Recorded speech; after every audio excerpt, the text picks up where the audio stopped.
Gaeilge Weekly is a Learn Irish Online production. To find out more about LIO, check out the description down below. Hello, Tigwits. Welcome back to the show. Fáilte Rashwig on show.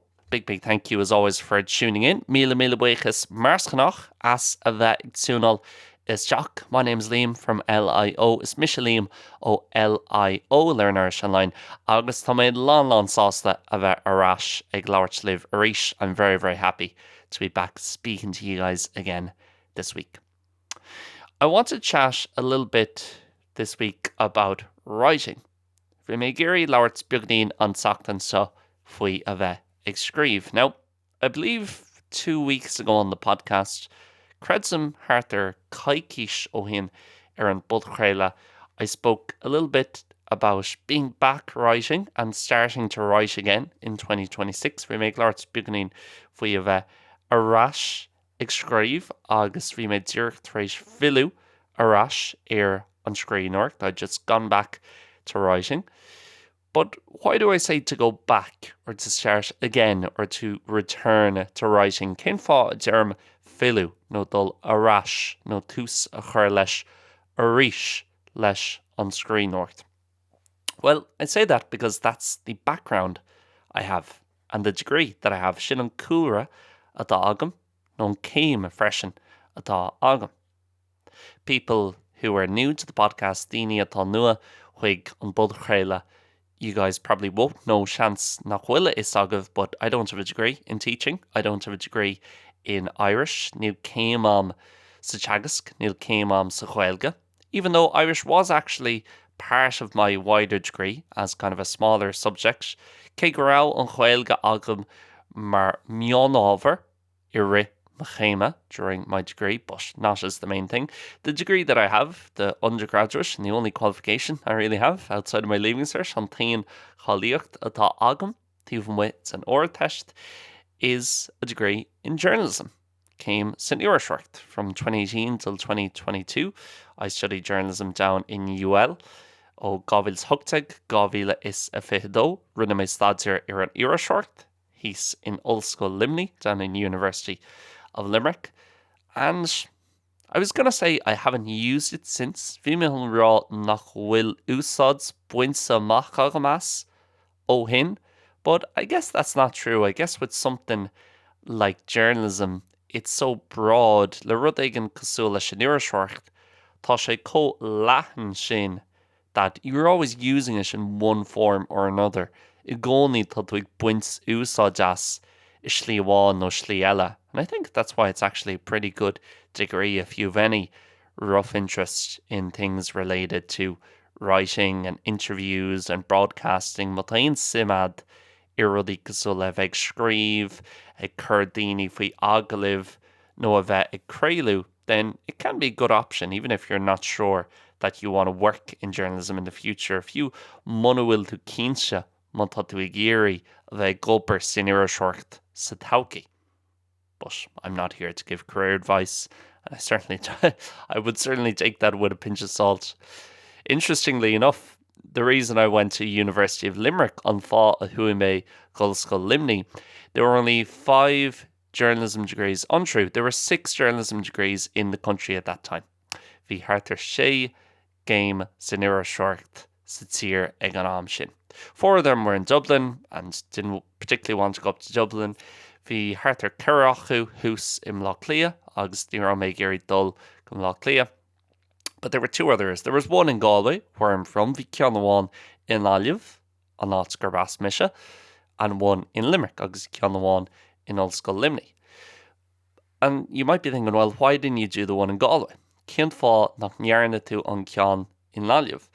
And the main reason why is because the year I was doing my leaving cert, an bhliain ra Misha ag déanamh mór test, a report came out in several of the newspapers, tháinig tuairiscimach, in neart den fápaí nuachtána, that all the students of that journalism degree in Galway, gcomhpháirtíocht san céim sin sa chéim den Iarshort in Láimh, they had all received all their money and all their fees back for siad, a gcuid airgid go leir rais because the degree had been so bad for those in third and fourth year, those kind of coming to the end of the degree.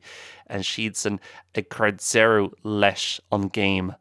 Bhí sé chomh dona sin agus bhí an céim agus an chorus agus an curriculum chomh dona sin. The whole system was in it, and the degree and the curriculum were so poor that they all received their money back, which obviously was a red flag. Is dócha grá sé sin cosúla brat dearg ag an am. Although I've always thought back as well and thought maybe that actually would have been the best time to do that course. Beidir grá sé sin nó go méich sé sin mar an tám is fearr chun an córsa sin a dhéanamh. Because at that point, they're surely going to put a lot of effort in to make it better. Cínta ag an am sin, tá siad chun neart iireacht a chuirteach chun rudaí a dhéanamh níos fearr. You know, it's almost like going to a country or going to a city after something terrible has happened there. Ag dul go cathair, ag dul go tír, díreach tar éis a tharla rud ag an uafása chun sin. You're almost guaranteed it's going to be lovely because they're going to have so much security and going to make sure that that thing didn't happen again. By méid sin slán dá acu agus tá siad chun cinsú nach dar loi an rud céine arís. But obviously sliding doors didn't happen. Went down to Limerick, chuime go Limni, and over the course of 4 years, well, 2 years in Limerick, the third year in Spain, the fourth year kind of all over the place, an chéad gabhlín in Limnock, an tríomh líon sa Spáin, studying in Pamplona and Barcelona as part of kind of Erasmus and internships. And then the fourth year, kind of a few different places in between Galway, Limerick, and back to Spain, it's Gaeilge, Limnock, agus éasca in Spáin. I got my degree and very much didn't return to writing or anything related to journalism. Formé mo chéim, bhuinmé mo chéim amach, agus níor ilmé ein rud maidir le scríonóireacht. I never kind of went back to anything relating to writing, apart from obviously, like most jobs, there's some writing involved in what I do with Learn Irish Online, in terms of writing copy for social media, as gréibh amach copy le haine mian ho síalta, or if there's a new course on the website, mátá cuasa nua an Steve Idrelín, I'll have to write out a description and how it works and how you get involved. Caith mé description nó chuirsís, beag a scríomh amach agus cén chuí an le bríonn sé. But you could connect a lot of jobs to journalism in some way. Tá tú an lán ceangailt a dhéanamh le a lán postanna agus an éasca is leagan, because journalism is so broad, tá an éasca chomh leathan sin. But in terms of writing, the stuff I enjoy writing, máid le bheith scríomh faoin na rudaí a bhfuinm taitneamh asú. I haven't been writing at all over the last few years, or very, very little. Ní méid déanamh scríonóireacht le cúpla bliain anuas, nó ní mór arénos. Very, very little. And what I enjoy writing is longer form stuff that's non-fiction, but it's not just reporting either. Rudí neamhfiction, rudí long form níos fuidse, rudí neamhfiction nach bhfuil díreach ag tuairisciú ar rudí. Things that aren't directly related, just reporting on something that happened. And I guess that's one of the reasons I never went back to the writing after journalism. Beidir grá sé sin mar cheann den cúisina nóir Zil me arash an scríonóireacht tar éis dom an ollscoil a chréithnú is because I found in journalism anyway, and I should have known this going into it, but it was so much about, right, report on the facts and nothing else. And obviously that's great. Tá sé sin go chintach, and a massive issue in the world at the moment is fake news, and misleading news, probably more so than fake news. Rud atá an a don séireach agus fibe an a bhór sa dain níis sin fake news agus nuacht bréaghach agus nuacht beganín misleading mar dearfá. So it's brilliant that they said to us, they always gave us the example of, right, imagine a bomb went off at Shannon Airport today. How would you report on it? Like saolaí do méid búma tar éis phléasca ag airport na Seolna inniu. How would you write on that? What would be your steps? Cad a dhéanfá le sin agus cad méach mar na céimena ag tuairisciú ar rudaí mar sin. What would the steps be in terms of reporting on something like that. And they always gave us the example, you cannot mention the fact that the US use it as somewhere to go in between the Middle East and a refueling stop, because that has nothing to do with what you know. All you know is a bomb's gone off. You need to find out who, what, where, when, why. Just write that really plain English.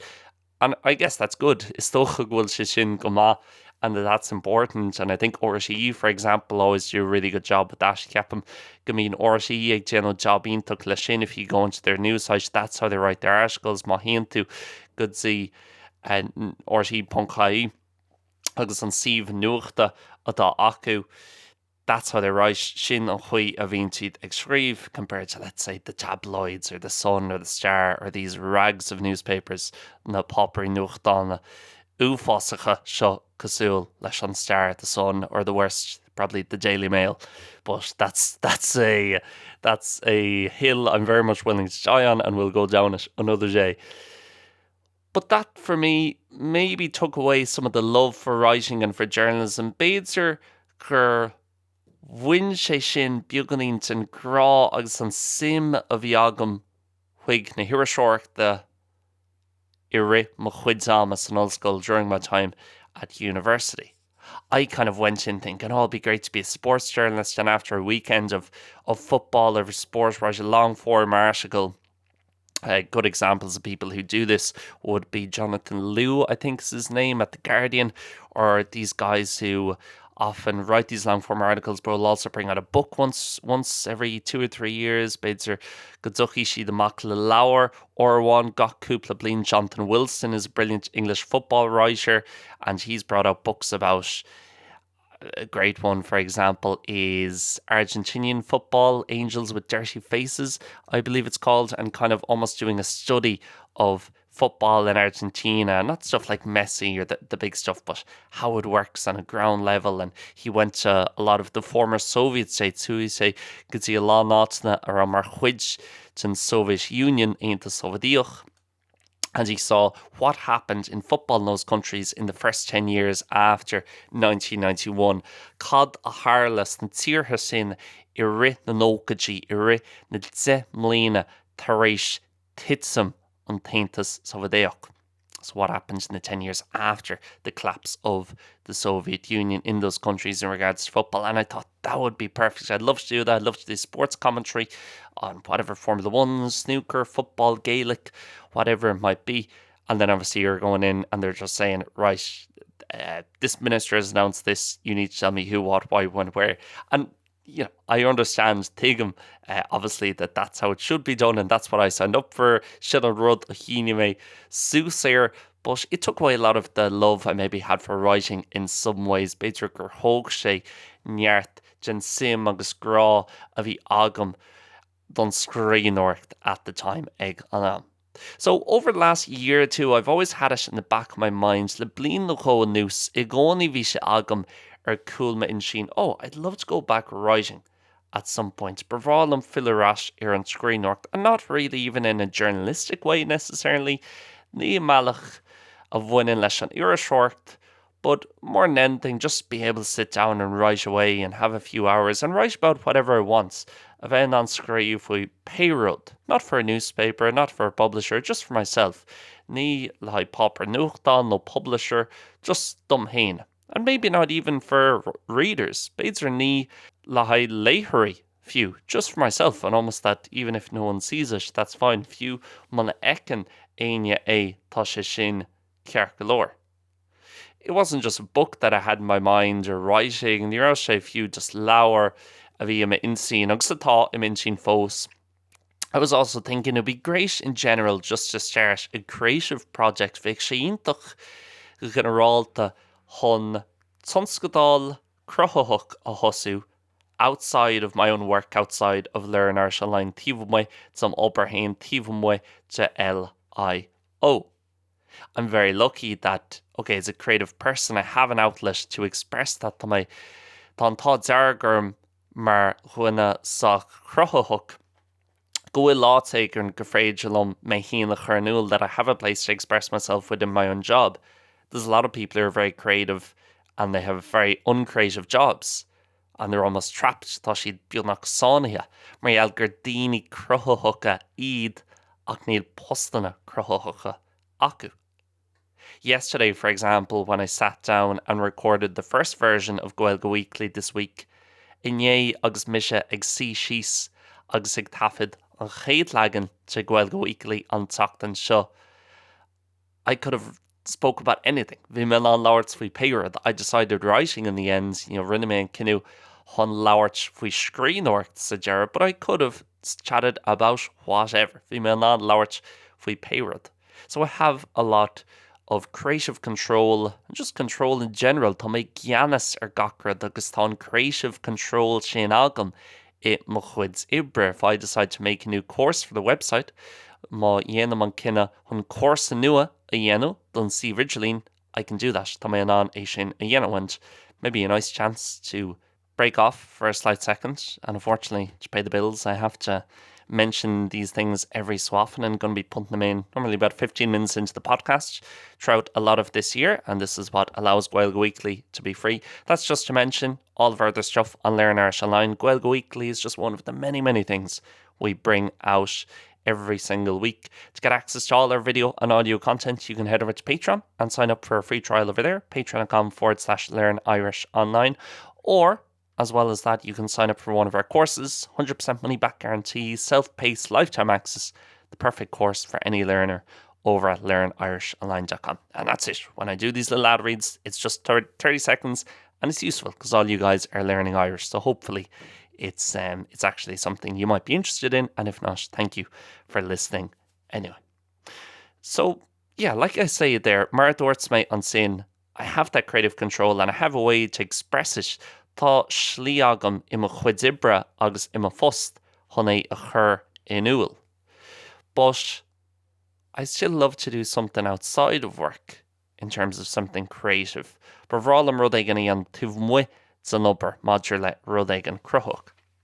Gaeilge Weekly is a good example again of something where it is creative and I have control over what I want to talk about. Gaeilge Weekly tá sé mar hampla wa de rud éigean cruthaach agus rud éigean ó bhfuil mé geanas but I have to, for example, do that ad read a minute ago. Caithfidh mé mar hampla an ad read non fógra sin a léamh amach cosúil na nóid ó hin. I also have to be thinking, okay, should I speak more about this topic or that topic? Should I speak at this pace so these people can understand me, or this type of learner? An gceartam labhairt faoin topic seo nó an topic seo. An gceartam labhairt níos muille nó níos tapúla. Should I speak slower or faster? Onas go mai an size fóla mór seo in an mé hiiscin, so this person can understand me, this person. I have to put the intro and the outro on, which again is creative stuff, but I have to think about it commercially. Caithfidh mé smaoinne faoi commercially and think about, okay, this is my business, this is my life, it's something I want to grow. Shut mo chanó, shut ma hail, it's rud éigean a bhfuil mé I géirí fású. And so it's a mix of the two things. But what I'm talking about on rud a bhfuil mise ag labhairt faoi is to do something where you're not thinking about the money. Chun rud éigean a dhéanamh nó nach bhfuil tú ag smaoinne faoin airgid, or you're not thinking about growth, or you're not thinking about where it's going to be in 2 years, into ag smaoinne faoi cénát bhaid sé gan gábhlín. You're just doing it for the love of the thing. Tá tú ag déanamh rud as an grá ó bhfuil agat don rud é haon. The example being, if you're writing to write.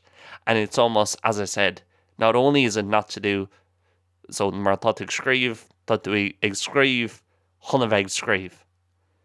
And not only is it nothing to do with kind of publishers or will this person read it or whatever, ní bháin nach chuil sé buinteach le clótairí nó le an mai na daoine seo ag géirí é léamh, or how will I get it out there nó chin chuí ó bhfuil mé chun é seo a chumach. But it's almost not even to do with readers or consumption, it's just to do with the writing, just for yourself. Just tá sé ditain agus just buinteach le bheith ag scríobh agus a bheith ag scríobh amháin, and everything else doesn't matter.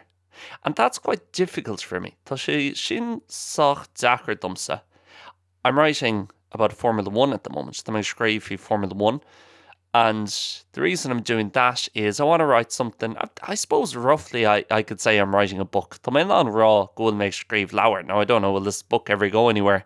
But again, I'm trying to get away from that idea. Tá mé géirí éilú as an smaoinú sin. Okay, I'm going to write this and it's going to be done this year, and then I'm going to put it out, and then I'm going to blah, blah, blah, and just enjoy the writing agus just tatnamh a bhaint as a bheith scríomh agus as an scríbhneoireacht. But that is tricky for me. Tá sé sin dacradam. Basically what I've done on rud at the Déanta agam, I've picked out, I have this idea from the one book, I've picked out what I think will be the easiest chapter to write. Tá man tar éis piocú amach an cabadéil is éasca an scríomh, and I've just started writing that, and I almost have the first draft of that chapter done, about 7,000 or 8,000 words, whatever it is. They're shocked. Míle nó 8,000 focal nó níl sagam céco fada is atá sé. I'm not sure how long it is, but that's what I've done. Sin an rud atá Déanta agam. And again, even just writing this one chapter and kind of rough draft of first chapter on the chéad draft, on the chéad dréacht, den cabadéil seo, and even though it's not that good, I'm still kind of, my mind ends up running around thinking, oh, but how are you going to structure this in a wider book then? How are you going to publish it? How are you going to... And I catch myself out and I need to say to myself, hold on, 1 second. Just come back to the writing, enjoy the writing, forget about anything else. In Dermot, they're gach agus just buin tatnamh as on scríbhneoireacht. And I find that difficult. Maybe it's the thing in Ireland, ceapan gur rud é in éireann. I do think, for better or for worse, níl sagam an rud sa níos fearr nó níos measa, we are quite, I wouldn't go as far as say money motivated, but we do kind of think of everything in the aspect of how does it build into your career or what you're doing or what you're making or how you're building your life. Ceapan in éireann, and I say this as someone who's lived in Spain for 5 years, so I think I have a nice comparison. You know, there I saw mar chuine tá tar éis 5 bliana a chathú sa Spáin, so ceapan bhfuil compráid deas agam an sá leis na daoine an seo. I do think in Ireland we're relatively, motivated from how does this build into my wider life and career. Bíonn sig smaoinú cén chuaigh sa som mar chuid sa mar gar bhatha, nó mar héal bhatha, nó mar phost, nó airgid. We sometimes don't do as many things just because they're fun to do. Orint the ní bhíonn muid ag déanú an méid sin rudí just mar tá siad spríal. I mentioned on the bonus episode of Gaeilge Weekly last week, we make larts an agron sa bhreis Gaeilge Weekly an Tachtan Gach, which is one of the Patreon shows we do, ceann na showna a dhéanamid Patreon. I proposed the question at the start of the podcast, Louis me an cheist ag tús an fud craile. If you had all the time in the world, dá méich an támar fádagat sa bhliain, or I think I said something like, if you had way more free time. So imagine if you're working now 5 days a week, saolaí má tá tú ag obair 5 lá in aine seachtaine, and you had a family, agus tá clán agat and all that. Imagine if you only had to work 1 day of the week and you didn't have family or didn't have those responsibilities at least. Saolaí muna mé a chuirt ach obair lá uain in aine seachtaine. You only had to work 1 day a week. Agus ní raibh dúlgas eile agat, you didn't have the other responsibilities. What would you do? Cad a dhéanfá. And I guess a lot of people almost treat that question as if it's, oh, you've just won the lotto, what would you do with the money? Bíonn a lot daoine ag smaoinú faoin gceist sin mar, oh, tá tú tar éis an lotto a bhuachant, cad a dhéanfá leis an target. And people say, oh, go travelling or just go to the pub for weeks, you know, rachan ag tastal or rachan go dtí an teacht ormhada or fa seachtaine. And that's all fine. Okay, great. You do that for a few weeks, a month or two, 3 or 4 months. At some point you're going to come back and you're going to start seeking a bit of routine and normal schedule. Like, oh, Megan, thought tú chun teacht ar ais agus baid tú ag lurg gnáibh nó gná sail ó lá go lá, a kind of day-to-day normal life in some ways. So what would you do with that time? Like, cad a dhéanfá leis an am sin? And I think it's a more difficult question to answer than people think. Ceapan go an cheist sin níos deachra ná mar cheapan daoine. But I asked it to someone actually a few hours after doing the podcast, cúpla or chlig tar éis dom an podcréile a hafad. I still had that question kind of going around my mind, bhíon cheist sin ag dul timpeall im insin. And I asked someone I saw, I was like, what would you do? And he said, the most important thing would be to get lost in it. An rud is tábhachtaí bheadh sé sin chun a bheith cailse isteach ann. His example was he loves cars, and he was on about restoring old cars and buying and selling them, and he'd love, buying new cars and driving them around, and vintage cars. It's even leis córanna agus bhrá leis restoration jobs I dhéanamh córanna agus bheith díal agus ag ceannach agus mar sin de. It almost doesn't matter what you'd want to do, but the interesting thing he said there, an rud is simúla a luas sin, was to get lost in it. An éirí cailse isteach ann. And I thought, that's the feckin' answer. Sin an fragran sin. And what does it mean to get lost in something? Well, my mind goes to, remember when you were younger and you used to play? Given that nar bhí tú níos óg agus bhí tú ag súgar by yourself or with friends or whatever, Latin or little chorja. You probably didn't have a watch, but if you did have a watch, you weren't checking your watch. Seans má nach rá ordor agat, ach mas rud ag rá, ní rá tú ag ginú check the ordor. And you were never thinking of, well, I need to be back this time or doing it. The time just flew by. And you weren't thinking about what time it is or day or night even. You were just doing the thing, playing with your friends. That's all that existed. You were lost in it. Bhí tú cailse isteach ann. I suppose for a lot of people, the closest they might get to that as an adult, le lán daoine an rud is cóngraí uíoch sé nó sí anis mar chuna fásta would be playing sport, like sport. I think about the Gaelic football games I sometimes play with Seol here, down in the south of Spain. Bín mis ag smuoine faoi na cluichí peilghréalacha a bhí me ag immert anseo is Seol in Easca na Spáine anseo. And for the 30 minutes of the game, bín me ag immert surfa trachanóid, you don't think about anything else. You know, and that's become cliche over the years, I think, that term. You're not thinking about anything else while you're playing football, but it's true. It's a fear. You're completely in the game. Nothing else exists. Gentu dearmad or gach rud eile, ní bhíonn aon rud eile ann. And again, why? Because you're lost in it. Tá tú cailse ann, and you're just thinking about the thing you're doing. Now, I have that more or less with a lot of things in my work. Tá sé sin agam le lán rudaí I mo chuid zibra. But as I said before, if we take Gaeilge Weekly and as an example, má thógann mid Gaeilge Weekly mar hampla, I still should think about small things like mentioning the Patreon and the website every so often. Ag lua Patreon agus an si vigilín initias arísh. Or thinking about, okay, how will this sound to people? Chin chui o sé sin le haidini. When I'm playing football, I'm not thinking what the people on the sideline think of the way I run or the way I'm kicking the ball. You're just in it at the moment and you're doing what you see right. That do zirka isteach ann ag an nóméid sin agus ag déanú an rud ectar ceart ag an am. And that's, I think, what we should all, oh God, I sound like a guru now.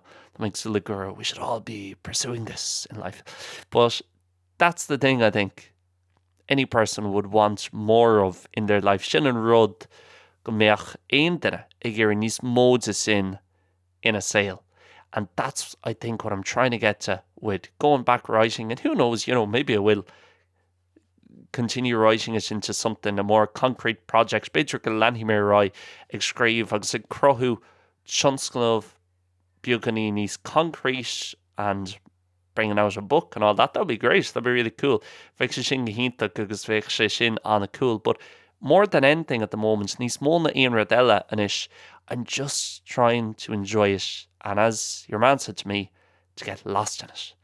Tá mé just ag déanú iireacht tanmh bhainteas agus mar dúirt an lad sin lom chun bheith cailse isteach ann.